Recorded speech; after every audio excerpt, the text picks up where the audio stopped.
Folks, welcome back to another episode of So Bad It's Good. This is the Traitors. We had the Black Banquet episode this week, and with us, as always, my co-host, Carsten Bergersen. Welcome to the show, Bergie. What did you think of this week's episode? So, right off the bat, Alan was hyping up this episode for weeks and maybe even months since June or July of last year. And I understand where he's coming from, where he really enjoyed this episode, especially the banquet. I don't think we've ever seen Alan in character for so long. He was, what do you call it when an actor's he had like soliloquies, he had big speeches. So as an actor, it must be thrilling. And I would say the jam of him getting dragged away while he's yelling Lisa's name was thrilling. But I think the audiences were primed for something like tribal. I thought somebody was going to get torn apart limb from limb. I thought there was going to be a huge fight. I thought Lisa was going to get called out at the banquet table and she was going to have to defend herself. I expected so much more, but that's almost the audience's, not our fault, but we expect when somebody teases something, we expect something huge. Yeah, and I still think this episode was better than most episodes of the season. I would already give this one an 8 out of 10. But I think a lot of people's expectations of this episode, like reading online forums and stuff, a lot of people's expectation of this episode was, it was going to be like a 10 out of 10 or 9 out of 10. And it's probably just an 8. It's slightly above average Traitors episodes, but I also think this episode, we'll definitely get into it, but I feel like this roundtable was still I don't know. I feel like the roundtables have been missing something this year. What do you think that is? I think it's I feel like we've gone into roundtables knowing who's going to get banished. I haven't gone into a roundtable where I've been absolutely shocked that the tables have completely flipped. Well, to your point, I agree. I think, it was going to be Lisa from the jump, but then it's up to production and the editors to tease us thinking, well, maybe it's not going to be Lisa, when in the end, it's obviously going to be Lisa that's voted out. So I think that was fairly obvious, but they tried to do their best to make it seem like, oh, it might be Natalie. Natalie might be going home. When it was Lisa all the way, because in conventional wisdom, if the faithful was screaming out Lisa's name, you would be like, it has to be Lisa. On top of last episode, Colton was so on to, really thinking that Lisa was a traitor. Also, I wanted to get your take on this and opinion because I've been reading a lot of things and I gently want to remind people that this is a game called the Traitors, is that the Traitors, that doesn't mean, and if you watch other iterations, the Traitors do turn on each other. I know a lot of people are very upset at Rob that he has turned against, obviously this is a gameplay move by Rob. It is not obviously a loyal gameplay move. He is going against Lisa Rinna. He says he will still be up for working with Candace, but Candace has no way to believe that. And I actually do think it makes it more entertaining because at the end of this episode, we see Candace ready to go up against Rob the Snake. And you might be upset for Candace, but I will say, I think that's going to make some really good television because Candace is no dodo bird. Candace is really smart. She's very cutting. She's very funny. I think she might have made a little mistake in going towards your anger and your vengeance, but I think it's going to be really exciting to see. What do you think? No, I am right there with you. At the end of this episode, I felt like I was almost watching a chess match getting ready to be played. Candace was getting her pawns together to move on the chessboard and save Rob. And it's going to be really interesting with them in the turret because they have to be careful not to murder one of their own pawns because one of them is going to have to murder one of their pawns that is going to help them vote the other person out. So it's going to be a really interesting. Next episode is going to be really interesting. We're watching a chess game being played out right now, and they both have their own pawns. Well, speaking of that, then who do you think they'll agree to murder in the turret? Because one part of me thinks Rob will go with Candace and let her choose who to kill that night in the turret. What do you think will happen? Well, I'm going to say who I think is absolutely safe from murder. I think for Rob's side, we have Natalie and Colton. Those are his two lock-ins. I need to go far with these people if I want to survive. And Candace has Johnny Weir and Tara. Those two will probably stick with Candace no matter what. So who does that leave? I'm trying to think who does that I mean, leave. I was thinking that we could leave. I think Mora might be on the chopping block. I think Dorinda's going to stay because Candace won't vote against a housewife, and Rob is potentially using them, saying it could be a turret full of housewives at the end of this episode. Yeah. Well, and they probably don't want to murder Steven. Well, I don't know if Rob heard this, but Colton was thinking Stephen Coletti was a traitor, which is just out of nowhere. Yeah, yeah. I mean, But I think personally, I'm thinking Steven will probably be like one they both can agree on because I think Rob has Mora in his pocket, and I don't think he wants to sacrifice that vote. he doesn't want to. Yeah, I mean yeah, that is true. I mean, I see. This is what I'm saying. It makes the game actually interesting. And even though I also want to say Lisa was so enjoyable watching her as a traitor. I don't think she did great moves as a traitor, but I think she was so fun to watch. And to that point, Lisa was saying nobody helped her out at the Black Banquet, but it doesn't seem like they made any plans to help each other. Like in the turret, they could have been like, you got to run interference. And it doesn't seem like Lisa communicated who she was going for or what the move she was going to do. But I thought, I thought it was a genius move of saying that little amulet came unpinned and you got to help me pin it back in. I thought that was great. But once again, Lisa's fatal flaw, which we've been saying from the very beginning, is once she is accused, she has no good answers to come back with. There is she has little information. She throws little in the way of helping to believe her. So she is the most entertaining to watch in this iteration, but she doesn't play the actual game well. No, and I completely agree with that. I felt like her roundtable rebuttal and trying to defend herself was it's just Natalie. She said this, and it was just Yeah, yeah. you couldn't. There was no defending her own self, which was just it was sad because I really enjoyed watching Lisa as a traitor too, and I just wish she was able to communicate better on why she was Yeah. a traitor instead of just attacking someone else. And, you could tell she really did love to be there. I mean, all of those things, so, but I mean, with the information provided, that was obviously the right person to get out. The other thing that I keep seeing is that I saw this and I thought it was interesting, was that there seems to be this kind of male-centered or male chauvinistic thing happening between Rob and Colton. And I understand that's very prevalent in our society. And we're two dudes, so it's really hard for us to have a clear vision on that. But I will say, I'm not trying to defend Rob, but I will say we might find out at the end of the day that he does want to take Colton to the end so he can backstab Colton and win all the money, right? Yeah, well, and I think every season of The Traitor has kind of had some sort of bromance, kind of Pilot Pete and I. Season 3, they had Boston Rob and Dylan, and Boston Rob even said, "I'm gonna cut ties with Dylan right at the end because he's perfect for trusting me fully." So I totally agree with Rob.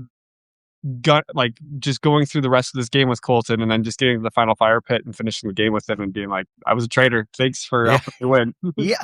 I mean, and that's the thing, is that this game is called The Traitors. It's not called The Friends. It's not called the friends that we've made for the rest of our lives. It's like The Traitors. And if you watch other iterations, traitor on traitor violence is very. Now, I do applaud Candace for really trying to keep that group together. But Rob is Rob is just like Lisa is kind of dead weight at this point. So he is very much playing a single game at this point, whether you like that or not. And he's playing a damn good single game. He's making moves that I think are so funny, and they really seem to be lockstep behind anything that this man says. I almost worry that he is speaking too much and he's becoming such a leader that puts this weird sort of spotlight on him, where it is going to be easier to accuse him going forward. And then with Candace obviously voting Rob at the very end, that's another strike against him. And he knows this. Yeah, and I don't know how long Candace can stay in the game, because yeah, I just feel like once Candace leaves, and if she's gunning for Rob out of nowhere, I think people are gonna really go on to Rob. But they didn't say this season if at the the final episode, if the traitors have to reveal if they were faithful or not. So that could be an advantage for Rob if he can get Candace to at least make it to the finale with him. That way she doesn't say she was a traitor or not. I don't know if that's going to be possible, because I think this next episode's going to be traitor on traitor violence, but we'll see how it goes. Well, and I just say you didn't watch Real Housewives of Potomac, Bergie, but I'm telling you, Candace truly is a force. The only thing, Candace, her Achilles heel, because we all have one, is that she sometimes she'll cut a bitch, she'll like get down in the muck and like she'll let that anger come out. And I think she's very smart, but sometimes you're like, is that a good move or is that showing your ass too much to act really like, because I think she will really be able to damage Rob on the way out, or Candace might be able to like, get one up on Rob. The only reason I don't believe this, and I don't know if you saw this yesterday, Bergie, is that, and this is why I don't understand that Traitors publicity isn't telling people to shut up, and is that there was this commentary on a post where Robert wrote, "This is actually ridiculous." And Candace replied back, "Is it?" And then Robert wrote, "It's a game, Candace." And then Candace wrote, "Grow up, Robbie Bobby. Gaslighting ages you." Yeah, So they were I did fighting in the see that. comments. Yeah, I did see that. So that was also happening with Lisa and Colton. Was it last week? Yeah, that was well, when we recorded, remember, that was happening. And then Lisa had to come on and make an apology and say her and Colton were buddies. He's a great guy. We text all the time, because the Traitors released a statement saying, "Please chill out the fandom. It's getting intense," which I'm assuming Colton got a death threat or many death threats, because he was also pulled from his Watch What Happens Live appearance that he was supposed to appear with Andy Cohen this week, and they replaced him with Michael Rappaport. Yeah, I think many death threats was probably what happened. Yeah. I can't imagine. But what else does he say? There's another layer to this that I was just thinking about too. The Traitors will probably be able to recruit tonight, and it's Rob and Candace are going to have to decide, do they want to recruit, and then who are they going to recruit? Well, if Candace does go and then he recruits Colton and then they co-win it together, you guys have full permission to be completely upset. I just don't think Rob would do that, but who knows? I don't think he would do that either. I think he might pick someone like Natalie, or heck, I don't know, but I don't think you could banish more. I don't think you could get people to like, you have to get someone in there that you think would be able to get banished. You don't want to put someone in there that's not going to get banished. Yeah, I mean, it does make the game more interesting. I don't know, but it is interesting how, it's great because it means people are obsessed with this game, which means it's doing really well. But I think sometimes we all view this game very differently and the rules of this game and what it is. But I wasn't nearly as upset as I think a lot of people were about the Rob moves, just because I've seen so many different versions of the Traitors where I'm like, yeah, this is like the Traitors. I felt like it was earlier than I expected him to go against the Traitors in the turrets. But at the same time, once again, I'm like, Lisa, you didn't ask for help at that black banquet. And then you said you had to do all the work by yourself. How are you going to run cover on somebody that doesn't tell you their plans?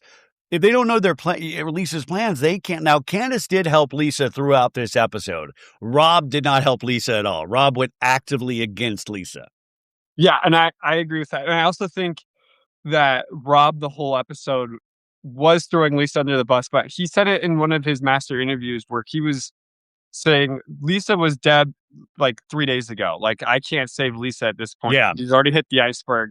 Like, I think Lisa probably could have got through this episode, but I don't think she had the capability of getting any further than this next episode coming up. Like, I think her ship was sinking, and Rob was like, I need to get on a lifeboat and get the hell away from her, because if I start trying to help this sinking ship try to stay afloat, I'm going to get dragged right in and go down with the Titanic. Yeah.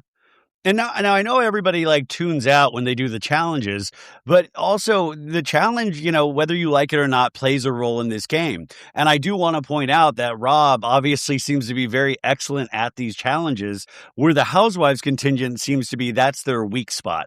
And so that's another thing to think. Are you awarding overall players? Like Candace is good at the psychological game. She's good with her words. She's, brilliant in that sense. But Rob is showing, Rob's like skipping rocks by his creek for the whole life. He's able to hit he's able to get all the gold that he wants. He's able to get the secret dagger that gives you 2 votes. Like, he's he's like playing an all-consuming 360 game where I feel like Candace, there's a little myopic, she's playing this one part of the game brilliantly.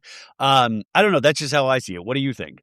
I agree with that too, with Candace just, they were behind everybody the whole time, and it didn't seem like, I think they were trying. They're also like, I don't want to age people, but like how many they got, like maybe 20 years on Rob. Oh yeah, Like, I mean Candace is young. I mean, I don't know. I think Candace is very like way younger than Dorinda and Rinna. But it was funny. The three of them were like, we're just trying to get up the hill. Well, like we don't care as much about the gold as it seems like the younger folk. yeah, but it does leave them out for disadvantages. That's why I like missions that everyone can do like a little part into the mission and not just be like left behind. Like I really don't like it when, like, this mission was probably one of my least favorites. Like, I like it when everyone has an opportunity to be incorporated in the mission. Like, the throne was a really good one. I think of like the first mission of my season with the boats. Like, you could either get in a boat, you could stay on land, you could work on the puzzle. Like, there was so many aspects where everybody could be incorporated and do their own little thing to get it filled and whatnot. And I think this mission was probably one of the weakest, where it had everybody going up the hill. And then I also really hate the what is it, like, when they were going for the dagger, they had to like look at their card and then make a face. Like, I feel like that's really overused in television. Like, if you watch The Anonymous, like season 1, like, I stopped watching it because every challenge was just look at, do you have the safety or do you not, and then lie to the person saying well, I'm just it like, was well, listen, I mean, I kind of dug this because it gave this like Rob moment of asking, like, I was like, Rob has some secret code to tell people to like tell if they're telling the truth or lying, and it's like the legend of Rob Roush. And so I thought it was funny because everybody seemed like shocked that Rob could figure out Natalie was lying, when I think even the audience at home knew Natalie was lying. But also, if Rob had these magical powers, why didn't any of these, like the Dagger 6, say, Rob, use your powers at the round table and tell us who the traitors are? If Rob can truly, Rob, do your 3-question thing with each person at the table. Like, why don't we make that a segment of tonight's round table if you believe in Rob this much, Yeah, and I thought that was really impressive when he did do that. But I just I'm losing my train of thought today. But I overall, I'm impressed by Rob's gameplay throughout the whole season. Well, it's interesting. They're giving him the hero edit, and I think he deserves that to some degree. But I do give him the hero edit, but you do have to say, but he did turn against his traitors in the turret. There's no way about getting around that. But once again, this isn't called the heroes in the turret. It's called the traitors. And like, that's the only thing I can say. And like, as a reality series, I can understand people's anger, but a reality competition series is much differently. And if you go through any competition series from Survivor onwards, there are backstabs among backstabs, stabs among backstabs. Is that Rob is not playing, well, I who knows if we'll talk to him, but I would assume Rob is not playing a game for the audience at home. He's playing a game for himself to win the traitors. He's not trying to say, I hope Ryan Bailey in Los Angeles loves me at the end of the day. No, absolutely. And I also think I think Candace probably should have started flipping on Lisa too earlier than what she did. But it also proved Colton's point that a housewife would never vote for a housewife, because Dorinda luckily didn't vote for Lisa either. I forget who Dorinda voted for, but she voted for someone completely. Yeah, Dorinda voted for Natalie as well, I think. And like, that's at this point, if you're a housewife on this show, it's a weakness.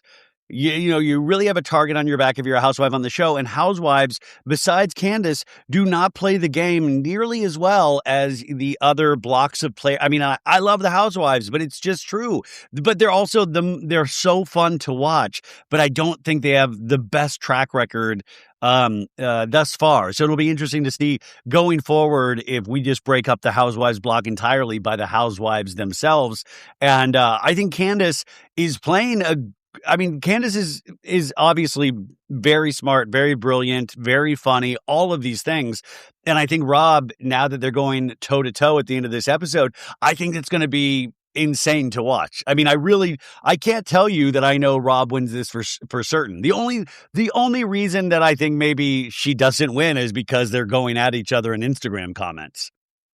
I do think that, and I just really wonder I think she gets out by Rob just because of how mad she's at Rob. I think Rob is like, get over it, like I got you out. So I do think that's kind of like spoiling what's going to happen in the future. Because if Candace is still pissed at Rob, like that, I feel like that tells us that she gets out by Rob.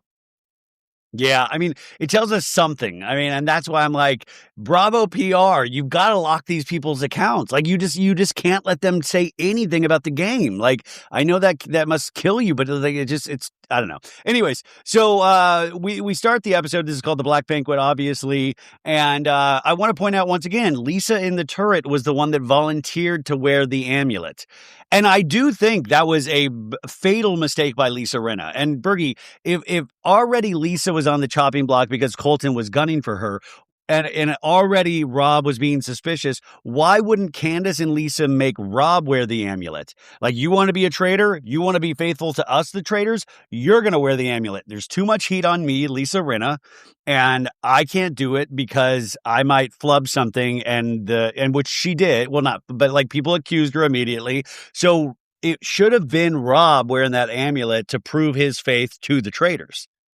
I do agree with that. And we were talking about this last week. Do we know when they filmed her choosing to wear the amulet? Was that the night before? Yeah, it was people pointed out that was a flashback. So it was, I'm trying to, it was already chosen because then they flashed back to the turret and then we saw the kitchen scene where they all came against Rob. Okay. Because it would make sense I agree with what you're saying for Rob to wear the amulet, but I think his argument could be like, I did the last murder in plain sight. I went and got the cards from the kitchen, and I did all that is true. So he could argue that. He could also argue, I'm not wearing any sleeves. I'm barely wearing any material to put this put the amulet on. Yeah, because I'm looking at his outfit too. I'm like, how would he pull off wearing that amulet? It looks so suspicious. But I think he could have done it. I still think he could have pulled off the murder in plain sight. But I don't know if that would have changed anything for Lisa either. Yeah. Yeah, no, it was just a thought in my head, to like make Rob prove he's a traitor. So Alan's like, as my banquet approacheth, traitors are dressing to kill. And this is a question I had for you, Bergie. Did they tell you in terms of shopping for clothing, like, you're going to need a special banquet outfit? Like, because everybody, like Colton was like, oh, I'm going to pack all of my pearls to wear as a bodice. Like, they had to have told them specifically, you need a very specific outfit for one night. They told me what outfits to bring and like what outfits my goal should be to wear. And when I got off of Love Island, I'm going to tell people this. I went to Love Island with $1,500 in my bank account. I had like no money. So like when they were telling me to buy all these clothes, I'm like, I don't have a lot of money to go buy clothes. So I like went shopping at the Mall of America with Taylor. And then I went to Scotland, and they, like, the wardrobe team came in and they looked through my like suitcase and they're like, yeah, we don't like any of your outfits. We're going to supply you with outfits. So all the outfits I got. Did you leave the tags on? Well, no. So what I did was, no, I didn't leave the tags on my clothes either, but going home in my suitcase was the hardest challenge because I was like, I'm taking all of my Scotland clothes. If anything, I was throwing away the clothes I just bought. It's just like, I want to take. Oh, so the clothes they gave you took home? Yeah, I got to take home all the clothes they gave me. So my suitcase was like 70 pounds or something ridiculous. Like it was overstuffed to the overstuffed. It was just ridiculous. It is, you can tell that they don't have any, like we talked about last week, professional hair or makeup, anything like that. Colton looks like he just woke up, like, and put on his pearl necklace bodice. Like he looks all frazzled. Like I love Maura's wig through the entire episode is like completely cocked on her head. You can tell people are like starting to get less sleep in this. And I thought that was actually really funny to watch, but everybody is dressed to the nines. And, I love when they get into the banquet hall because even Jam Jam is like, anyone. Everybody's like highly paranoid because they realize that there could be a murder in plain sight already, which I thought gave it kind of an interesting vibe. Candace has this beautiful, like, sun ray crown on, like Medusa crown. Like everybody's really, really dressed up. But they're looking for things that could like get them out. Like they have these tarot cards with their faces on it, you guys, and they're like, "Oh my God, don't touch the tarot cards." And there's like a big paranoia, right? Yeah, if anything, if I was in that moment, I think I'd be in the corner closing my eyes and just like, stay away from me, nobody touch me." Just like, Yeah. I I would mean, be that's like what not talking to anybody. I'm like, I don't want any food. I'm just gonna sit here just like this with my arms crossed. Don't move. Well, I mean, that's the other thing too, is that in retrospect, I was thinking even about how Jam Jam got out was like pinning Lisa's amulet. I mean, and to the credit, Lisa did that so casually, and I guess Jam Jam didn't really pick up on that. But to me, it would be like, what draws your eye? What are weird symbols that you've seen in this room? And wouldn't Lisa's? I don't know. I guess I wouldn't think about that either. But I was like, isn't somebody going to think Lisa's amulet? Because people were talking about Lisa's amulet. People were like, how beautiful is that? Look at this. Look at this.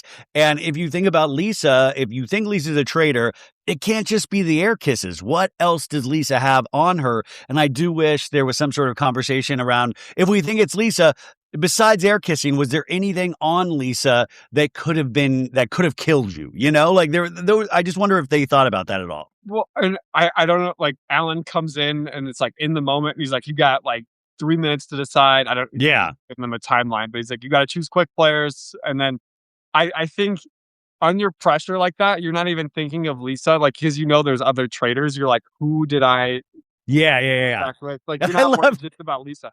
I Especially love Steven cut the meat. Steven gave me a piece of meat. he's like, I gave everybody a piece of meat. It's not that. And by the way, I love Steven's defense during the game. Trust me, it's nothing. Like if you're a traitor, trust me, it's nothing. Doesn't mean anything to me. Like why am I going to trust you at all, Steven?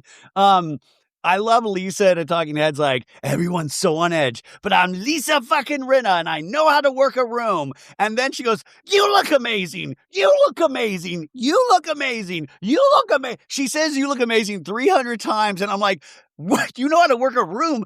That to me would be like, who the hell is making all of this noise saying the same thing over and over? I thought it was hysterical. I felt like she was just hoping someone to compliment her amulet. She was just trying to get like a compliment back to compliment the amulet. Like, you look amazing. Look at that amulet. Like, that's what she was hoping to get. And like, oh yeah, you want to touch it or something? I don't know. But like, that's the vibe I was getting. But I love how Lisa's like, do you see how I come to life with fashion? This is where I live. And Colton's like, girl, I know. And Lisa's like, Colton thinks he's untouchable. And Colton's like, Lisa, you're killing me in that outfit. And Lisa just goes, yes. And Rin is like, Colton is too obvious. If he's killed tonight, it would go right on me. And so Lisa's then talking to Jam Jam. And Jam Jam's like, I see stars in your eyes. Look at the energy. Wow, wow, wow. And so Lisa's Lisa's going over like either Jam Jam or Natalie, or was it Mora was the third one? Like the ones, oh no, Kristen Kish, Natalie, or Jam Jam. That's who Lisa is saying, like, I'm gonna eliminate one of these contestants, right? Yeah. And we don't get to see who she murders. We just find out that it is done. And then they sit down for dinner. We see Dorinda serving some turkey. And Rob and Candace don't even know if it has been done. And this is where it was like, I was hoping Dorinda would be drunk. So my hope is like, she doesn't seem drunk at all in this scene. And they're all complimenting each other. And Natalie says, if you want to go fast, go alone. If you want to go far, go with others. Do you agree with that, Bergie? I definitely, well, yeah, absolutely. Because in this game, though, especially in this game, because like, even if you are a traitor, you need faithful and traitors to be on your side. Like if you were playing an individual game, you're not gonna make it that far. Like even in Ron's case, like he probably didn't want to be playing an individual game, but he got singled out because he was by himself. So it's like you can't be by yourself at all in this game. But I will, yeah. I mean, I agree with that in the game a little bit, but I mainly agree with that in life. We have Alan coming in, fully decked out as always. He's followed by two gimps in like full leather outfits, and it's like the legend of the Black Dinner. In 1440, our great Scottish King, King James II, invited a clan to a banquet at his beautiful castle, ate, drank, and shared many talents, but guests lured there under false pretenses just before dessert served with their own demise. I'm afraid this is a little case of history repeating, because at this very banquet the traitors cursed one of you to death. They have struck right under your very noses. And I love Dorinda. Dorinda goes, that's not fair. That's not fair. That's not cool. That's not fair. So they realize that a murder has potentially been committed. But then Alan says there's 2 vials of antidote. And if one is taken by the player that was killed, that will save them. So there are 2 chances for survival. And then he says the table is yours. And Natalie speaks first. Why do you think Natalie was so sure she was the one killed? I don't know why she was so adamant that she was the one killed, but I mean, if you want to be sure that you can survive, just take it. Like it's like 100% survival rate if you take it. You know what have been interesting is they gave them time like a round table to discuss, and it's like if the players get to vote who gets to drink the vial, and if they were poisoned, they're saved, but if they were not poisoned, they die from the. So then 2 players die. That would have been really interesting. That would have been great. That would have been so cruel. That would have been messed up. Well, I mean, so Kristen gets to drink one, but then the other one is fought over by Tara and Natalie. And I was like, well, why does Kristen just get a drink? Why is Kristen not fighting? Like, Kristen gets to drink one just without any fight, but the fight is between Tara and Natalie. And they're just, I mean, it really is kind of interesting because Steven's like, I was cutting the roast. I swear to God, it's not me. Natalie's like, please let me drink. And then Tara goes, I got served turkey by Dorinda. I don't eat meat, especially if sitting out. So she feels that Dorinda pressured her into eating this meat. And Dorinda's like, I'm a natural server. And then this is where we see for the first time this episode, Rob eats an egg in one whole bite. Yeah, the internet seems fascinated by this. I was super impressed by that. I'm like, how did he just shove that all? And he's just laid back. As they're arguing, he just eats the whole egg while everybody else is arguing, and it's just chaos. And he's like, I'm just relaxed. Well, to me, that is so bizarre behavior that I would almost think he's a traitor. Like, look at this dude eating an egg in one bite. And also, wouldn't you want, I don't know, wouldn't you want to enjoy the egg like in one whole bite? And this is not the only time he does it. He does it multiple times this episode where he's putting whole eggs in his mouth. I don't know. It's impressive. You can unhinge his jaw and fit a whole egg in there. Just like a snake. Just like a snake. Just like a snake. I never even thought of that. So Candace says, hey, Tara should be the one able to drink, but they're fighting. Natalie's like, I ate meat. I don't feel safe. And Alan, I love Alan, has his like one of his arms over his head, like he's enjoying this, like he's laying back in a tan, which was really fun. And then it's between Tara and Natalie, and Alan's like, players, I need 2 names now. And Kristen gets one, and Tara and Natalie fight, but Natalie ends up drinking. And Maura's like, you really want it? Just fucking drink it. Fucking drink it. And so this was thrilling. Alan's like, if you were the cursed player and didn't take it, you will die this eve. Death approaches. So Alan is walking around the table. He's like, I can feel it in the air. The player that was cursed to death is you, Jam Jam. And all of a sudden, the black ghouls come out and they grab Jam Jam's chair. And he's like, take him away, gods. And Jam Jam's like, it was Lisa. It was Lisa. Kiss me. Lisa, kiss me. Yeah, she goes, the housewives don't kiss. Lisa, kiss. It was a real kiss. It was like Jam Jam just starts screaming. What did you think of this moment? Okay, I really enjoyed it. I actually was watching this in my chair and I stood up. I was like, holy crap. Because it just felt like... It was so funny. It was so funny, but it also felt like it could have been like a horror movie TV show. Yeah, like they perfectly encapsulated cinema with like reality TV. Like it was... The whole banquet was a joy to watch. And I see people arguing online too. Like, was it fair for Jam Jam to say... It was Lisa. It was Lisa because at that point he was technically murdered out of the game. So I understand that too because like with Ekansu when she had to go in the coffin, when they said like when we closed the coffin, you were not allowed to scream anything or yell anything, like you were out of the game. So I I I don't know if I like I Do you kind think that was do you think that was a mistake by production? see. I really enjoyed it, so I would be okay with that in future seasons because he could have been wrong as well, and he was wrong for the Yeah. reason. Like he easily could have been wrong. The thing that I would probably fix, because we don't know how long that banquet lasted. If it was only 20 minutes before they sat down, make it like 3 to 4 hours. Like make it a whole Yeah, yeah, yeah, section yeah. of the episode. That way they don't know when they got poisoned. Like I feel like that's way more fair than if it was like 20 minutes and then like, he could think 20 minutes back. He's like, yeah, I got kissed by Lisa 20 minutes ago or something. But like if they made like a poisoning in plain sight and someone got dragged out of the room, make it like a whole episode. Yeah. No, I mean, I thought it was a thrilling moment. I thought it was hysterical. I thought it was dramatic. I thought it was everything I wanted from that moment. But yeah, I mean, it sucks for Lisa that he was able to say that, but he didn't have rules saying the otherwise. He didn't break the rules. And, you know, like to your point, it could have been wrong, but it's also interesting because then it comes up and multiple times in the rest of the episode of like, well, if Jam Jam was so concerned, why didn't he say anything during the dinner? But like, why didn't he say anything before, you know, he was dragged out? If he was so suspicious of Lisa, why didn't he say anything? Why did he choose that moment? But it gave them this great little gift is that, well, we know Jam Jam was a faithful then. He was obviously not a traitor. So why would this man lie? But it was great. It was just great. And Lisa just goes, I did not. I did not. Like once again, she just goes, I did not. I did not. Okay, Lisa, great. Yeah, you persuaded me. Yeah. Like I felt like it would have been better to say like I did kiss him on the cheek, but I didn't poison him by kissing him on the cheek. Like that would have been a better argument too in that moment. Or no, say I kissed him on the cheek. I kissed Candace on the cheek. I kissed Dorinda on the cheek. I kissed Rob on the cheek. I would have just like started naming people that I've kissed. Like I would have just been like, no, that's not true at all. I kissed all of you people. Yeah, you know, I didn't kiss him at all. And then also too, like I I loved how entertaining the banquet was. Like they need to do that again in like future seasons. I think it was very interesting, but I'd make it longer, more enjoyable by just making it longer. And then the other thing was, I don't think this changed Lisa's outcome on the game. I think she was cooked either way. So yeah.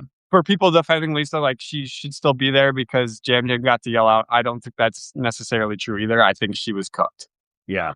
So Alan doing great voice work in this scene. He's like, sadly, you failed. And then Lisa in a talking head says she's done all the hard work. Rob did nothing and threw me under the bus. I don't know if I will recover from this, but Lisa Rinna doesn't give up. Bring it on. I'm ready. And so then we have the next day in the Traitors Castle, and it's Lisa, Rob, and Candace that are first at breakfast. They didn't have to be in the turret that night because Jam Jam's gone. And Rob is like, you know, casual, but he knows he's kind of like, he knows he's probably got like an intense conversation with these ladies. And he's like, I didn't even know who Lisa was going for. And Rob says, I'm just going to do today what I've been doing every day. When people bring stuff up and Lisa cuts him off, you might need to do a little more than just sit back today. And Lisa says, I did all the work like all women do. And Rob goes, I had been very verbal about Ron not being a traitor, and I'm close with Colton. And Candace is like, this entire game is about relationship. And Lisa's like, and we have done well as a group. I need help today. I would like for some help today so I'm not piled upon. And yeah, that's what you would do as a traitor, right? Well, yes and no. Like you can't change up your game just to help another traitor out. Like if he was defending Ron, you know, like the whole season, like saying Ron's a faithful, like yeah, it would be weird. Then to just switch on him all of a sudden at the round table, like that looks highly suspicious. And then, you know, being friends with Colton, then going against Colton all of a sudden, like that's not going to end well either. Really, like. Well, my question is, how long do they have in the turret? Because you know, it's like, for future traders in that turret, you got to really game things out. You're going to be like, okay, you know, you've got to understand that you live individually as a person within this castle, even if you're a traitor. So you got to game that out. Like, okay, if you're friends with these people, how's that going to work out? You got to be aware that there's going to be extenuating circumstances. So like, unless, you know, and you can't all three just hang out with only each other for the entirety of the game, or that puts suspicion on you. So it makes it a little harder to actually remain true to your traitor 3. And that's why so many traitors have not remained faithful to each other in these games. Yeah, and I definitely think there needs to be discussion in the train, not just who you're gonna murder, but like who's in your friend group, who are you been telling people like that you think are faithful, who do you are saying who are traitors right now. So we need to keep that in mind. And like especially in the beginning of the game, it's gotta be like just a cluster of just it's a cluster. Yeah. It's just like what are we gonna do? So I think especially as you get towards the mid game, it's like, okay, let's plan our murders out like 3 in advance, and then like let's plan our friend groups to be like in each other's friends group. Like make sure I'm getting involved in your friends group, make sure I'm getting involved in your friends group. That way it's not like you're being singled out and you have like no allies in the game and the other traders have all the allies in the game and then they're just gonna vote you out because you have Yeah. Well, that's why I love. I mean, like, I think Rob and Candace come from like, two sides of the same coin, but they just come at things very differently. But they're both very smart. Lisa is the wild card, is that she's so entertaining. She's very funny, even when she doesn't intend to be, but she's not a good game player. Like, Candace and Rob, I think, are both good game players. They just have completely different strategies. Lisa says she's going to give Rob an egg, even though he didn't help her out. And then Rob eats another whole egg. And then Dorinda, Johnny, Eric, and Mark come in. They also start talking about Natalie being a lot.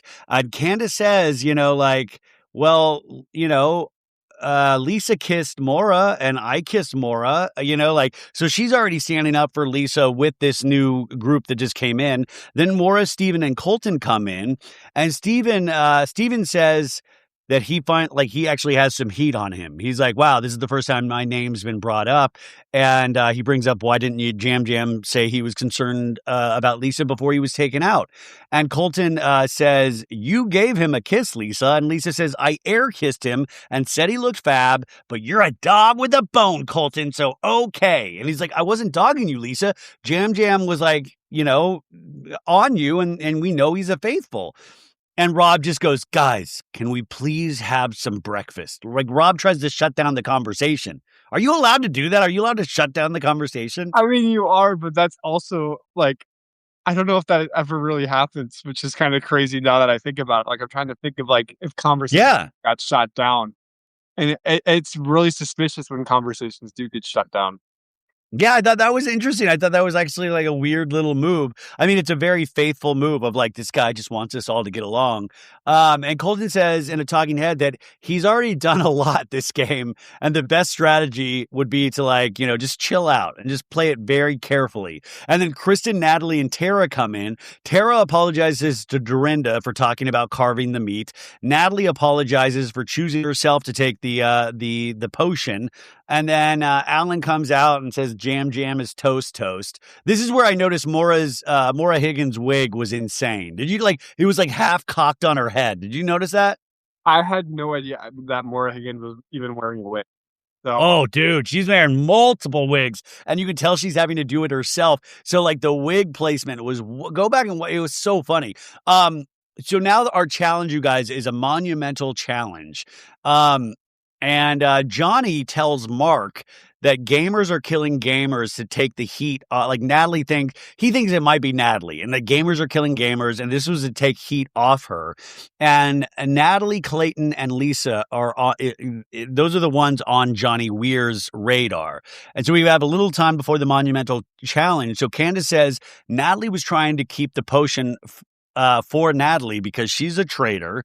Natalie talks to Tara. Tara says, man, it was so crazy. I thought you were a traitor in that moment, Natalie.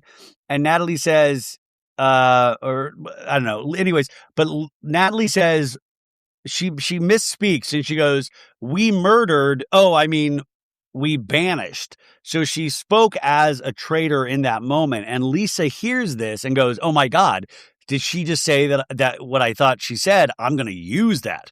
But I will say, Bergie, it's got to be hard to, in those moments, right? To like, you do misspeak, I would imagine, talking about the game. Yeah, it got brought up. I misspoke a couple of times too, and it got brought up at the round table, but I was able to shut it down pretty quickly. I'm like, I was just talking out of my ass. Like, I don't know what's going on. Yeah. I'm not going to sit here and argue about it here because it's just like I misspoke. And I feel like that's the best way to just say you misspoke and hopefully it doesn't get too much heat on you. Well, I would think like banish and murder. Just think about it, you guys. We don't go around saying those words in everyday life outside of the Traitors seasons. So, like, you might easily switch those words up in your head. Like, just like when you're just talking out loud, I mean, obviously we know Natalie is a faithful. So it's a real slip, but it was a real gift to Lisa because she made a mistake. And also Tara was there and Tara was able to hear that as well. Yeah. Honestly, I need to prepare myself, I should just say eliminated before Yeah. got eliminated. Yeah. Or this person got eliminated. I feel like that's a neutral term you could use, so that way you don't get yourself into any trouble. In fact, I'm shocked that Natalie didn't realize in that moment what she had done and said, "Oh my God, did I say it?" Like, "Oh my God," like, or even make some excuse in the moment. Yeah. So Rob says, about Lisa, he's already accepted that Lisa is gone. And then Rob tells a group of people, he goes, "This has got to be between us. Anytime two people have a different version of a story, someone is lying." And it's like, no shit. Like, I love that Rob says something and they're like, this guy's a genius. Like, but he says it with such authority that you're like, man, he really knows something. But think about it, you guys. Yeah, man, if two people have this different story, somebody's lying. That's an obvious thing, right? Well, yeah, and I was just like, why do they seem so shocked about that? I was more shocked that they were shocked about it than Rob saying that. I was just like, why is that like something really hard to think about? Yeah, so he's like, listen, Jam Jam said Lisa kissed him, and she said she didn't. We know he's a faithful. Why would Jam Jam lie? So Rob's putting it all out there for everybody. And this is what I want to point though. Rob has reasoning. Lisa is not reasoning with people. She's just saying, I didn't do this. And so you've got to, as a traitor, you got to like put things out. You got to spell things out for people. If anybody is keeping track, the prize pot before the challenge is $121,000. And we have the car ride over to the challenge. Candace and Tara don't think it's Lisa Rinna, so Candace still helping Lisa's game. Johnny says Lisa is dangerous, but I don't mind if we go for Natalie tonight. Lisa in another car says, when we murder, Lisa says hey, I heard Natalie say when we murdered, and Dorinda and Mark are in the car when she says that. And Lisa says, I would love Colton tonight. That is strong, but Natalie, I think, is the one to go for. And so this game, you guys, is a race to the hill to this monument. You have 30 minutes to reach a summit, collect as much gold as you can carry on the way there, and you'll add $25,000 to the prize pot. The 6 players who have the most gold at the end will play for the dagger, which bestows the owner of 2 votes at the round table, and it can only be used once at the next 4 round tables. Did you like? I know you didn't love the game, the challenge, but did you like the element of the dagger? I do like the element of the dagger. I really do, because it gives the traitor something to work for. Because this is the first time the traitors actually have something to work for in the challenge. Like they go for the shield to like say like I'm a faithful, but it really doesn't give them an advantage other than just saying like, look, I'm a faithful, I got a shield. This actually gives the traitor something to work for in a challenge. Yeah, I agree. But we talked about this last season, is that, they had to pick up this gold on the way there. This is one of those things where, like, tell us how much the gold weighs. I want to know how each one of these pieces of gold weighs. I want to know how much Rob is carrying on his back. I have no idea, but it was heavy enough for him to like have to give something to Colton because it was exactly. And we never had a challenge where it looked like they were just picking up stones that were painted gold. So we never had a challenge like that where we had to pick up the gold stones or whatnot. But maybe after I was murdered, they had to carry. You remember MJ? They had to carry those things across the dock lily pads without falling off. Yeah. One challenge. But I think that's what they were carrying across. But I would guess maybe like 3 to 5 pounds. But you know what? Like 20 of them. That's 100. Oh my God! I just thought Mercedes is going to be at the baby shower today. No maybe way. I should ask Mercedes to come on the show next week for Traitors. That would be awesome. I haven't seen her since the reunion. Oh my God, I'll get you, Trishelle, CT. We'll have but she's got such a good sense of humor about it now. And Reza's going to be there too. And Reza was in the first season of the Traitors, The but he first got eliminated. person. Yeah, he got eliminated like the first guy.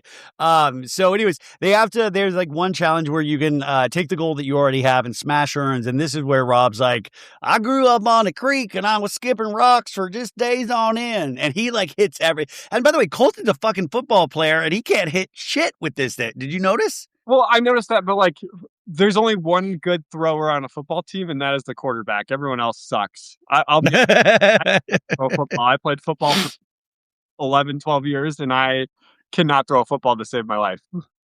Yeah, okay, so Rob kills this game. He's awesome at it. But Colton is like getting people in line with Lisa. He's like he can get more on the board for her. And Colton says Rob is his bestie in the game. This is one of those things, though, that we talked about at the beginning. I believe that he thinks that, and I think Rob has affinity towards Colton, but we never saw that relationship fully form in the beginning. Like I don't know what, like I would love to have seen like how that happened. I will say people are watching this game so insanely, myself included, that people have this weird theory that Rob has told Colton he's a traitor and that he's helping Colton get through to the end of the game. Guys, where do you think that, like, come on, guys, like, please, let's live on Earth. Absolutely not. Because if someone were to tell me that, like, even Colton's strategy of like telling Lisa, like, let's go to the end together, like, I think that's such an unreliable strategy. Just because if I knew someone was a traitor or they knew I thought they were a traitor, they would murder me the night before the Yes. That way I don't get to go to the final round table and like try to banish them and say my reasons why. Like, it's such a terrible strategy is to know someone's a traitor and at least tell the traitor they're a traitor. Like, you can know someone's a traitor and not say it, but like if you tell them I know you're a traitor, but let's go to the end together, you're not going to the end with them. I just love, like, where do people come up with these theories? Like, I'm just like, oh, that's so funny, but also so ridiculous. So anyways, remember that they get up there, they're like unpiling their gold. The people without like very little gold, they're giving them to their favorite players. Candace has none, by the way. She has collected no gold. And that's where I wrote, it is, potentially stronger for your game if you're good at all aspects of the game, even the boring challenges. That's nothing against Candace, but I'm just saying, like, for me, I would be able to collect no gold. I'm a slow walker. I'm not good at like rushing things, but like, that's another thing to think about. Lisa gives her gold to Stephen Coletti. And Colton's like, why did Lisa give hers to Steven? Why? Like, he thinks that's suspicious. Tara gives hers to Rob. They add $17,800 to the prize pot out of 25. What were you about to say, Bergie? Oh, I just realized that's probably the moment where Colton thought Steven and Lisa were working together. And then go after Steven next. That just clicked in my head because I was like, where did Steven come from? Like, why does he want to go after Steven all of a sudden? It's weird. Well, I love it. Rebecca was watching this with me because I watched it 3 times, and Rebecca watched it one of me. Rebecca's big comment during this scene of, are they all doing their own spray tans? Because she said, some of these people look really tan. Like, shouldn't the spray tan have worn off by now? So I don't know if they're doing their own spray tans, but congratulations. You all look very tan. And so person who banked the most will get the advantage, which is Rob. Candace hopes Rob gets the dagger because, it'll help them. If we can trust him, it'll help the traitors. So 6 play for the dagger. There are 5 stone tablets. Ron and they're asked to turn over the stone tablet. Rob gets to ask each player questions to determine if they're lying. And Rob says, I'm a human lie detector. And Eric is first, and he's like, what's your name? Where are you from? Do you have the dagger? And that's the questions he asks Eric. Colton's is, what's your name? Do you have it? And that's the questions for Colton. For Mark, what's your favorite color? What's your favorite game? Do you have the dagger? Steven's is, can I trust you? Do you have the dagger? Natalie's is, how do you like the weather today? What's your favorite color? Do you have the dagger? And Natalie pauses and says, I do not. And he goes, you don't have it? And she goes, I'm not lying to you. And so he thinks it's Natalie, and he's right. So he has the 2 votes. Honestly, I was impressed by his method. I don't think I've ever seen that as well. Even though, like, I'm sick and tired of seeing this game, I think Rob played it one of the best ways I've ever seen it played. But is it a method, or is it kind of like mentalism where you can bullshit people and go, I am a human lie detector. And you just put that thought in your head, like people's head, where just by the intensity and your belief in yourself, you can make somebody screw up. Because I feel like Natalie did give the most tells watching it back. I don't know. It just I was wondering if like that's reading human behavior, but if you tell somebody you're a lie detector, that puts the pressure on it, you know? Yeah, I honestly don't know, but I'm still impressed that he figured out it was Natalie. Yeah. Either way, But it was like the legend of Rob. He's like able to skip rocks and he's like a human lie detector. yeah, it was super impressive. So they're back at the castle now, you guys. And now it's like, politicking around the rooms. Lisa's still going for Natalie. And Lisa talks once again how she slipped and said, when we murdered instead of banished. And Tara says, I caught it too. Johnny Weir tells Lisa, you have to speak up, Lisa, and say what you heard. And Rob, the Six Dagger people get back. And Rob says, guys, before we get in there, I have the dagger. I want you to know that. I want to make a pact. We agreed not to tell anyone or I'll get murdered tonight. We are not telling anyone who has it. It stays with us. And in a talking head, he says, this is a great opportunity to build trust. It goes a long way in a game like this. Steven, and he's right, man. But it's so funny. He doesn't have the trust of his own traitors in the turret, but now he has the trust of the majority of the faithfuls. Yeah, I think that's a bigger advantage than like if you're playing a single game, if you're playing a game for yourself, it's the biggest advantage of the game. Yeah, having more faithfuls on your side than traitors doesn't matter. I think if he can convince the Dagger Six that he is a faithful and everybody else is a traitor, like he is gonna win this game. Like if he can pull this off, I think he's in a really good spot. Well, I mean, the only way I think he can't pull this off is if, and in today's society, it can happen is if you choose chaos.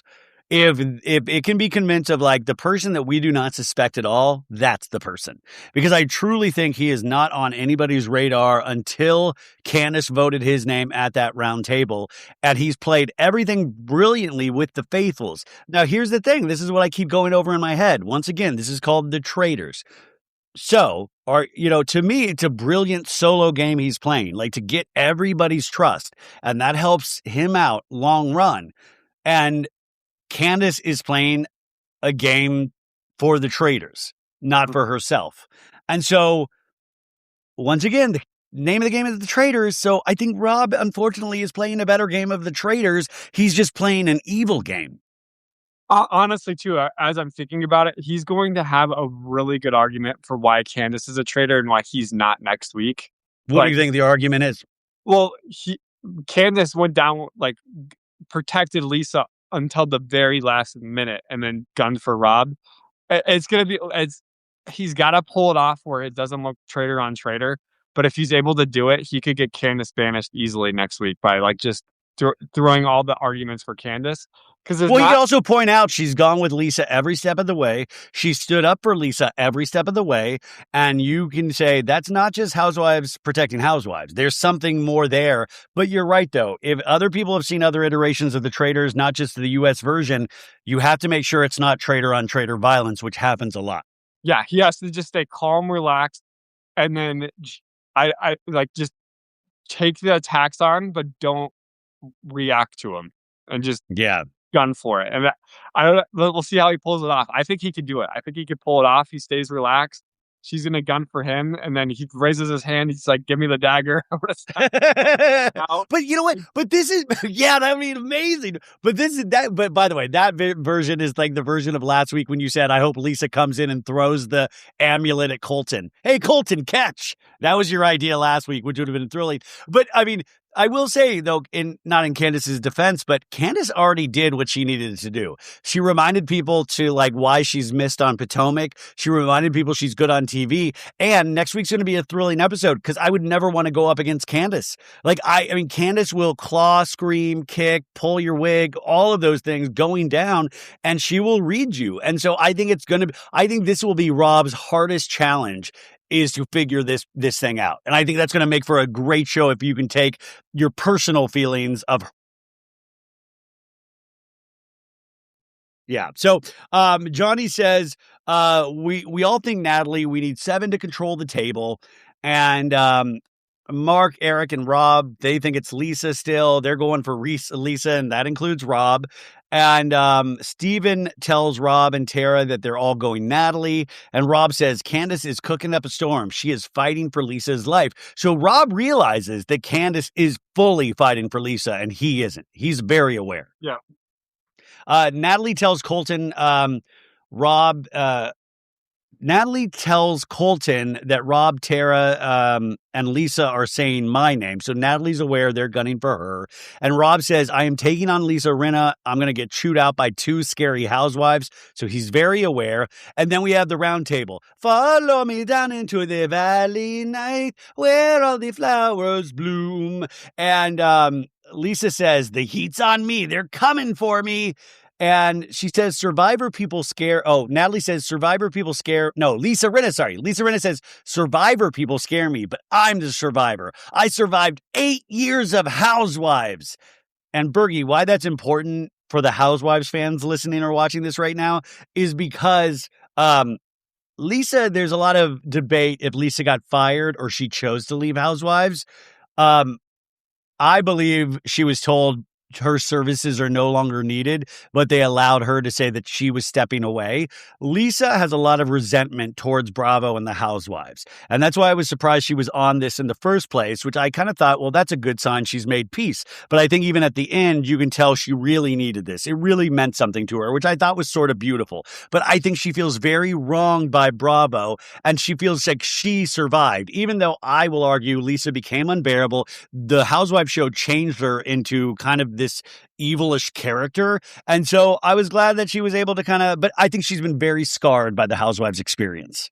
As someone that has never watched Housewives, I got that kind of feeling from watching her. Like, I felt like she got let go or fired from the Housewives, just the way, she was crying in that last interview with the Traitors. And it just felt like, this was kind of a closure for her that she. Yeah, exactly. And it felt good to me because I actually really enjoyed watching Lisa on this season of The Traitors. Like, I never didn't like Lisa. And I do think, like, she was kind of cooked once Colton started gunning for her. And I understand Rob. I'm not mad at Rob or anybody, but it was just nice to see her get some closure. And that's why this show is so powerful, because you don't watch the Housewives at all and you like Lisa Rinna, And for me, by the end of Housewives, did not like Lisa Rinna. And I realized, I like Lisa. I mean, I don't want her back on Housewives full time, but I'm able to appreciate these moments and realize that a lot of things happen behind the scenes. So I appreciated it. By the way, Lisa Rinna is dressed up like Linda Hamilton from Terminator 2. She's dressed up like and like a really powerful lesbian. And I mean that as a compliment. And I thought it was hysterical how she was dressed. The way she walked out after she got voted out, you probably got every time, but the way she walked out, you can't really see it, but she was just moving those hips and moving her legs. Yeah, she's coming and going out with her fashion, honey. Fashion, honey. It was awesome. She was like, and she was out. Natalie says people should be scared of me. I'm fired up for the round table. Candace says I've done my best to try and keep Lisa out of the hot seat, hoping Lisa can save herself. And you're right. Candace has done everything that she could do.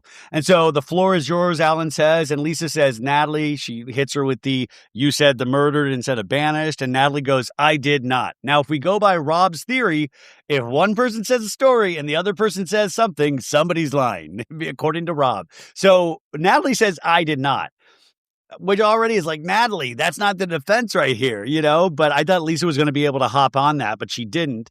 And Tara says, well, I did hear it, and it's hard for me because I did hear it, but it didn't register at the time. And Natalie says, there are going to be mess-ups. I can't prove. But I don't think this question is to prove I'm a traitor. It's just to take the heat off you, Lisa Rinna, because you don't care, honey. You don't want to go home. You don't care about saving faithfuls here. So, Natalie lets Lisa Rinna have it. And Johnny says, Natalie, you fought hard for the antidote, even knowing we both couldn't be cursed. You were double bluffing in that moment, Natalie. And Natalie says, I went into flight or fight mode, past the point of reason. And then Colton says, I want to talk about Jam Jam, which just this Colton cannot be quiet, because Colton said he was going to play a quiet game, but he can't help but want that spotlight. Do you agree, or am I thinking incorrectly? I don't know if it's so much about the spotlight, but it's like pushing his agenda forward. It's like, if I can't move what I want to push forward, I have to speak up and put it out there. Like, I feel like he's someone that, it's not because of like thinking of the spotlight, like cameras are going to be on me, but it's more so like I need to be pushing what I want to go forward. Yeah. Well, I had a question for, do you think they re-edited this episode in any way to help Colton, not help Colton win, but help take any sort of heat off of Colton? I was wondering that as I watched it because it just felt like a completely 180 of the Colton we have been seeing for the past like 3 episodes of him just like looking smug and like smiling at Yeah. and like I know you're a traitor, just like kind of face. And we didn't get any of that this episode. So I was actually wondering, like, I wonder with all the backlash she's been getting if they went back and re-edited and took that out of this episode. I personally thought that as well, if that's what you were thinking. Yeah. I have no proof of that, but I was just thinking, like, if somebody is getting death threats, would they go in and try to take out any kind of like, I mean, this could be considered infuriating to some people, not, but like, did they take out more infuriating moments to help him? But Colton says, I know we couldn't have trusted. I know we could have trusted Yam Yam now. So my question to you, Lisa, is why his last words to us? Why would he go for you so aggressively? And Lisa goes, I don't know. Like, just say, you actually in this, like, no, well, he thought I was a traitor, but I'm not. Candace steps in for Lisa immediately.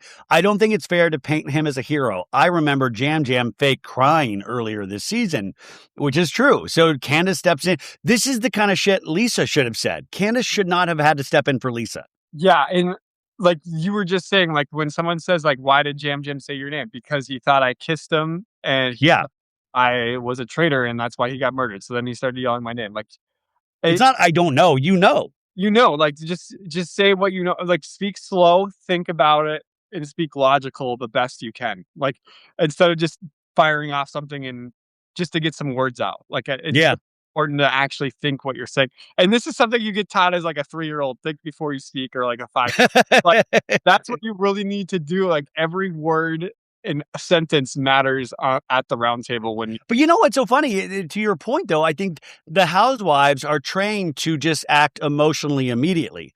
They're trained to speak before you think. And that's why Housewives is such kind of like captivating TV, because it's a bunch of people acting emotionally from the gut instead of actually thinking, Well, and it's funny too, because like I remember being on Love Island, and they're like, Bergie, we need you to stop thinking before you speak. You just need to speak.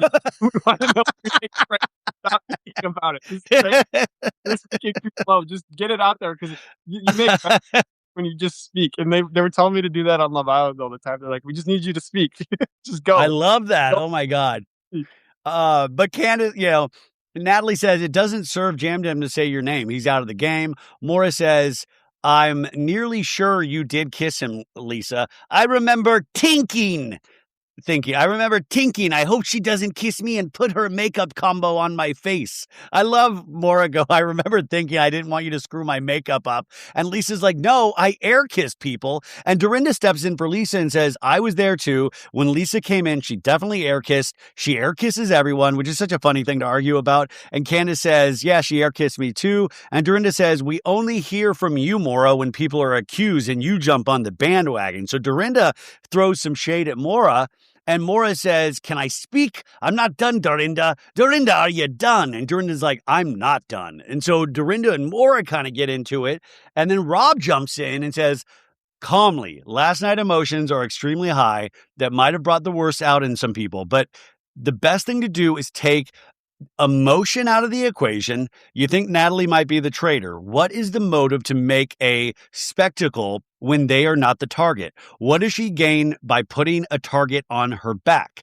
I have a follow-up question. As faithfuls, we are awarded nothing. We have no guarantees, only guesses. I can't look at any of you for 100% and believe 100%, but we can have that with Jam Jam. The last thing he said was Lisa's a traitor. I can sit at this table and look at myself in the mirror if he's right. He's the only person who spoke to me who is not a traitor. This is the last thing I'll say. I think it's interesting when faced with disagreement, you say, Lisa, that it didn't happen or I don't remember. And so Rob ends Lisa with that monologue. Ends her. That was nails in the coffin. Just each one just nailed her in the coffin. Like I was just like, and when Rob's speaking like that, I'm like, he's faithful. Like I could not see that man as a traitor. Like I would be under Rob's spell if I was in that castle right now, just going, holy crap, that's a faithful right there. But my other question is, did he do too much by making himself King Faithful this episode? I don't know. Like, I think he's doing it at the right time because at some point you do have to be like King Faithful and come out just for a little bit. Hopefully he can pull. Now he can't pull back. Candace is gunning for him, but after Candace, it'll be interesting to see if he can pull back and go back into the shadows. But if he can't, he could be screwed. But Well, I'll throw another thing. What would be interesting is if Colton starts to suspect Rob, or if Colton's like, because Colton is like, you never know. I mean, I don't know. I'm just trying to think of like where the game goes from here. Other season 3 moment where we have Johnny Weir, Tara, and Maura win the show or something. Yeah, I mean, you don't. I mean, you have what's her name from Dolores come back in and win it for doing nothing. Yeah. But Robin's and Lisa's like, well, I didn't kiss him on the cheek, and Rob's like, why would he lie? And Lisa's like, I don't know. I'm like, what? I don't know. And then Alan jumps in with, the time for talk is over, and Rob doesn't use the dagger because he knows he's not in danger. Yeah, that was super smart. Because I was thinking maybe he should use the dagger, but when he said like I'm not in danger and I don't need to use it, I'm like, yeah, he doesn't need to use it. He don't have to worry about murder. So I thought that was super smart on his part. So Mark votes Lisa, Tara votes Natalie, Steven votes Lisa, Maura votes Lisa votes Natalie. Colton says, I'm voting for a legend, icon, and a traitor. Lisa. Eric votes Lisa. Candace says, this is great. Candace goes, so I came in tonight thinking Natalie, but listening to you talk, I became unsure. And I don't think you are a traitor. So I have a throwaway vote. Rob. And she goes, just because I couldn't vote for either of you. And so this is such a fun moment, but it makes no sense for the game that Candace has been playing up until this point. It is petty. And I love petty, but it's Candace from Potomac petty. And you that watch Potomac know exactly what I'm talking about. But it then throws Candace off. Like, how Candace stuck with trying to get Ron Funches out from the beginning, right? Yeah. Candace was gung-ho for that. She didn't deviate from that. She's like, and Ron even said, thank you for being consistent. So now we have Candace not being consistent. This is the first move Candace has made that is purely out of anger and pettiness. And I loved it, but I think it rocks her game a little bit, right? Absolutely. And now she can't move back to Natalie if she wants. Like that's the other problem with what. She can't go back to Natalie. She can't go back to Natalie the next day. So now she has to. She's gonna have. And she said, I don't think it's Rob either. This is a throwaway vote. Now she guns for Rob. It doesn't make any sense, and she's convincing Johnny Weir already that it's Rob. Like, I'm going, okay, this isn't. It's such a personal vote that I really think I would be in bed that night going, why did she vote for Rob? Like, Rob gave the most beautiful speech ever. He walked us all through it. Why Rob? Like, that would keep me up at night. But by the way, maybe that's what Candace is thinking. Maybe Candace will be like, why did she do that? The only reason she would do that is if she knows. But if she knows, that makes her a traitor as well. Yeah. I think she gave away, like, even if you then suspect Rob, you then have to suspect Candace. Yeah, I honestly, like, I'm not mad at either Candace or Rob, but, like, as a game player, I think I'd be more upset with Candace for throwing Rob under the bus than Rob throwing Lisa under the bus. Because, like, Lisa was cooked. Rob and Candace were fine. And now Candace is throwing them both under the water. So Kristen votes Lisa, Johnny votes Lisa, and Johnny changed his vote because of Lisa's defense. Johnny points that out. I didn't come poor that I changed my vote to you. Lisa starts tearing up and says, I'm going to cry, you guys. So she's out of the game, but the remaining players reveal their vote. Dorinda voted Maura. So yeah, Dorinda didn't vote Natalie. She voted Maura. Natalie voted. So Dorinda takes things personally as well. She voted Maura. Natalie voted Lisa. And Rob says, I voted for an icon, legend, and a very glamorous traitor, Lisa. Which, by the way, some people were upset that he copied Colton's. I voted for an icon and a legend. And Rob said, I voted for an icon, legend, a very glamorous traitor. And Lisa says, first of all, I love being here with all of you. I never thought I could do this last this long. What I'm going to tell you tonight is I am the most iconic, legendary traitor. And they all erupt. And Lisa in a talking head is crying. And she's like, Rob, damn you. And you've really felt for Lisa in that moment as a human. I did. And I was just like, at the end of the day, I don't think it was Rob's fault that she's gone. I would blame more Colton. Like, Colton is the one that really got her and just started saying. Well, but also, I mean, listen, if we're being honest, Lisa got herself out of there. Like Lisa, like but I think that's as humans, we tell ourselves things. We tell ourselves little lies so we don't go crazy, like we don't want to ever blame ourselves. And accountability is always something that we all have issues with. So, I mean, I think that's natural to like want to blame other people. And Colton says, Colton comes in the room and says, I think I proved housewives don't vote for housewives except for Lisa. So Colton already thinks he's done like the most amazing jobs. Like, I proved that housewives only vote for housewives. And Rob says, we got her out, and, Rob says we got her out, and Candace is going to write my name down as a hint. Why would you do that? Rob says in a talking head. Candace is walking with Kristen and Tara, and they're like, Rob? And she's like, I wasn't sure. I wasn't sure. And then in a talking head, Candace says, ladies and gentlemen, we have a snake on our hands, a buffoonery of most epic proportions. He is willing to betray us who helped him. He made a vicious mistake that will have dire consequences. Colton said, so he said he made a vicious mistake that will have dire consequences. And then Colton comes into the room and goes, I was scared of housewives and I took one down. And so like, I'm like, yeah, I get, but Rob did the final blows, but I like Colton trying to like take a victory lap with this. Well, it was so weird. It was. And that's why I think maybe they went back a little bit. Like, I wonder if we missed anything from that roundtable or anything, but maybe we didn't. Also, too, wasn't there? Didn't he take down Portia? Or no, did he vote for Ron? I can't remember, but they also took down Portia as a housewife. But yeah, I guess that one, because she wasn't a housewife traitor. Yeah, but Colton says it's huge for his game. Sending Lisa home as a traitor redeems me with this group, and they will trust me when I do another move. And I'm like, okay, Colton. And then Colton talks to Johnny Weir about skating. He's like, in sports, like, you have to like, sometimes like somebody's so good that you have to pull the routine out that you're only 30% on in hopes of glory, right? And Colton goes, now I'm on to Steven. Something's off. And we know Steven's a faithful, so Colton's wrong again, immediately out of the gates. And to think Steven, well, at the same time, though, Steven has done absolutely nothing this whole game other than cut turkey. Like, that's all. I know. He did talk more this episode, to his credit, than he has in previous episodes, but, still not a lot. And Johnny in a talking head says, he did give us Lisa at the round table, but I think Colton's a traitor. I think it's traitor on traitor violence, Johnny says. And Colton says, did you pay attention to Candace at the round table? Like going off Lisa every time and then to Rob and Maura. So, Colton is suspicious a little bit of Candace as well.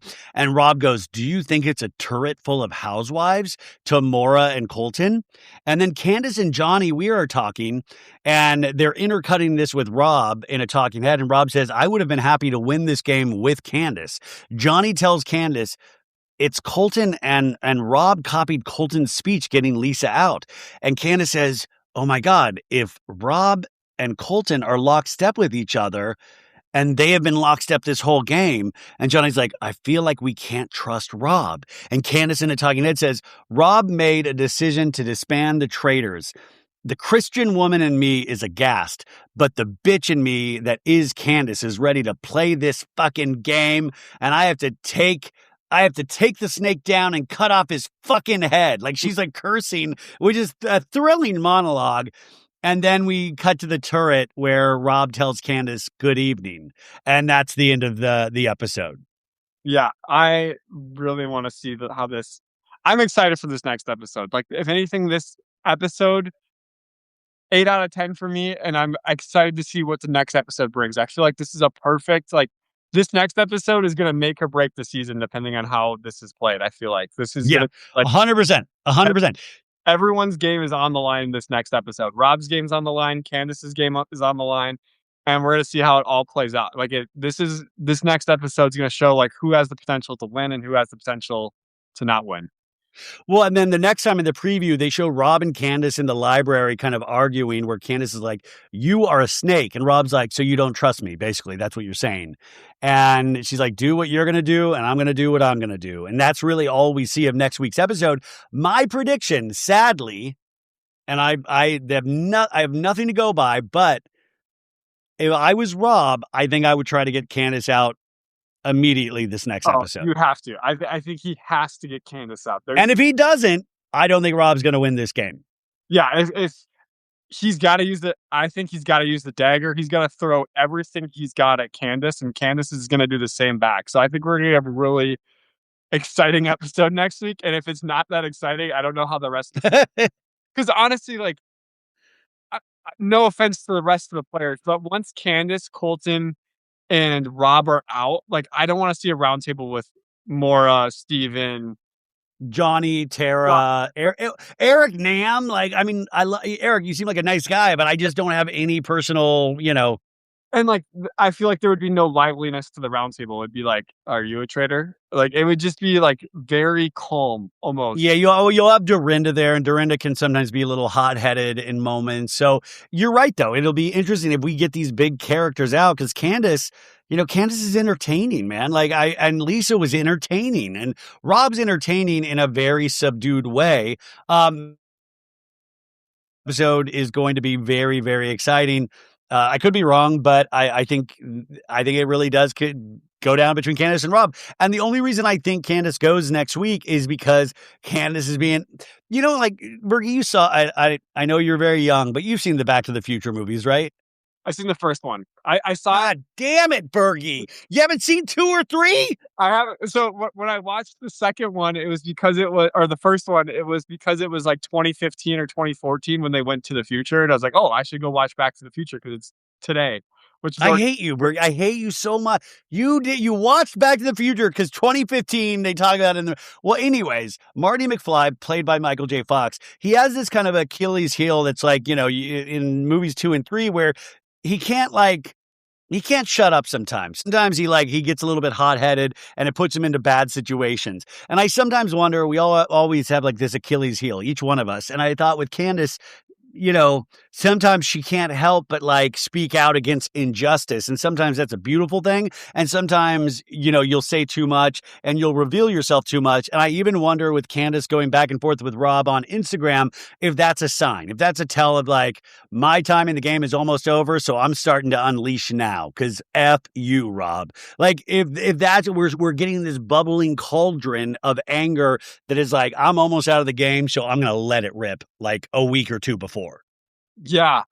I personally think Candace is going to probably leave this next episode, which has me worried for the rest of the season. Cause this happened in seasons 2 and season 3. Like, I feel like once the entertaining players leave, the season just kind of unravels. Well, and I think Rob is going to shoot himself in the foot if he then recruits Colton as a traitor, but tries to go to the inn with Colton, because nobody could have predicted how the audience has welcomed Colton. Like Rob doesn't study entertainment news. I'm guessing he skips rocks in a creek and catches snakes. He's not on Perez Hilton and TMZ. So Rob has no clue potentially of Colton's past. So he, so I don't think Rob could have guessed how people were going to latch on to Colton's story. Could you imagine Rob goes out and Colton wins the season alone? They cancel the Traitors. This is the last season of the Traitors after this. Oh my God, Bergie. Oh, you just scared the shit out of me. Oh my God. What if that's really, you just scared the hell out of me. Could you imagine Rob recruits him, Rob leaves, and then Colton wins the season? Like, the audience backlash of that would be awful. The rest of the season they have to do by AI to rewrite history, like, and it's all like, oh my God. Castle, just like, hey, we need to refilm the last 2 episodes. Oh my God, it's scary as hell. Well, you guys, this brings us to another thrilling episode of So Bad It's Good, covers the Traitors. Bergie, we put always the links in there to go sign up for the chat BCC. Bergie gets like $2 for every sign up. Come on, I know it's hard to get people to do things, but go sign up, man. $2 is $2. And rate and review this podcast 5 stars if you like it. If you watch on YouTube, I guess smash the like button and subscribe. I'm not on YouTube a lot, but thanks to Maritza for putting up these videos and doing all that stuff. And anything else that we need to know, Bergie? If you want, get a cameo from me. I would Oh yeah, get a cameo for Bergie. Valentine's Day is almost up, so I guess you could do a Valentine's cameo as well. I got a Traitors cloak. Did you already get Taylor something for Valentine's Day? So her birthday is February 4th, so I bought all of her birthday presents, and then I get it on Amazon and just deliver it to her because we're still doing long distance. But we're gonna see each other on Valentine's Day. But I'm probably gonna. I have everything in my cart. I just gotta hit the send button or like pay for it and send it. That way, and you guys get a cameo from me as well, because I got to get a push present for Rebecca, and I still haven't done that yet. So I've got and Valentine's Day, and we're having a baby. But we're in a couple hours. We're doing the baby shower, you guys. So hopefully, wish us luck. You'll hear more about it on Monday, I'm sure. And Bergie, thanks for waking up early to do this with me early. I appreciate it. Well, it's not early for me because I'm 2 hours ahead of you. So. Oh, son of a bitch. Okay, cool. Yeah. Anyways, have a great day, dude. Bye. See you guys. Bye.